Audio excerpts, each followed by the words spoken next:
guys, this is Deisha. So I actually did my interview with a family member who's pretty close to me. So she was actually diagnosed with a Pancoast tumor, which is a very rare form of lung cancer. And it's a tumor of the pulmonary apex. And pretty much what happened was the tumor grew outside of the top of her lung into her posterior area. So the events that led up to her diagnosis, she was experiencing angina and also thrombocytosis, which is elevated platelets. And it took a while for her to get diagnosed, considering it was pretty much angina and posterior shoulder pain. So she was referred to ortho, who pretty much thought it was a slap tear, which it turned out not to be. To verify that, they went ahead and did a CT scan, which is imaging, which is where they found the tumor in her shoulder area. And what had happened was this tumor had gotten so big it metastasized into her scapula and eroded 3 of her ribs. So she was in immense pain for about 9 months until she was officially diagnosed with this Pancoast tumor. Let's see. So testing and treatment. So the CT, they, confirmed that she had a PET scan or a CT scan done. She met with a oncologist, which in turn wanted a PET scan to make sure that it had not metastasized anywhere else and it was just locally there. And treatments were based upon, if it had metastasized, if how big the tumor was, stuff like that. So it did affect, like I said, her scapula, her ribs, but also it affected one of her nodes by her spinal cord, or one of her vertebrae. So they chose to go ahead and do targeted radiation, and they also chose to do chemotherapy for 6 weeks. Every day she had to do radiation for about 6 weeks, and then chemotherapy was once a week. And then she finished that, and after 6 weeks they let her rest for a little bit, for about a month, and then she started immunotherapy.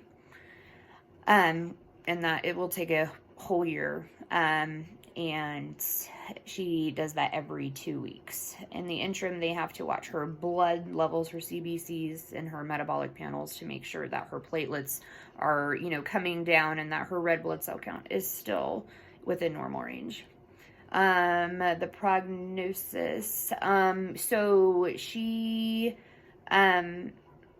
is expected to live for about 24 to 48 months with both targeted radiation and chemotherapy. If she chose not to do if she chose not to do chemo but chose to do radiation, she would have had 6 months. If she chose to do nothing, she would have had 3 months. So really the chemo and the radiation really expanded, her quality or her quantity of life.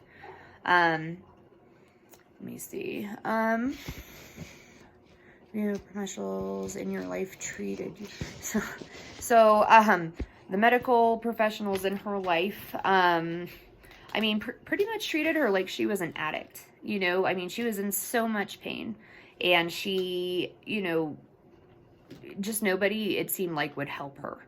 It wasn't a slap tear. They, indicated it could be a rotator cuff injury, which she's had in the past, but, the placement wasn't correct. It wasn't accurate. And then also an event that led up to diagnosis was, a shingles outbreak, and I feel the PA that diagnosed her with that was inaccurate. I have seen shingles, and these did not appear to look like shingles, but I'm not a PA, so I wasn't going to argue. What I did think they were some sort of, carcinomas that were developing. And, I really tried to convince her to go to a dermatologist just to humor me, and that did not turn out the way I wanted it to. So she had shingles for about a month, and then they ended up giving her a steroid shot, which made everything kind of worse. This steroid shot had systemic effects, made her platelets go off the charts. Pain level went sky high. And then also we did go to the ER at one point, and she, was complaining about her pain. They did order a chest x-ray, but they didn't see any abnormalities such as, anything with the bones, but looking at the x-ray myself, this tumor was just very, you couldn't even really tell that's what it was because it was so close to the brachial plexus. So yeah, what I want future healthcare providers to know, or what she would want healthcare providers to know, sorry, to listen to their patients. She said that, I understand there's an opiate outbreak. However, patients who are severely in pain need to be heard, and further investigating needs to be done. She was at a stage 3 when they finally caught it, and it could have all been prevented if somebody would have just taken the time to listen to her and wouldn't have treated her as a drug addict. And she has to spend the rest of her life knowing that she has cancer and it could have possibly been taken care of. But what I know about Pancoast tumors, they grow pretty rapidly.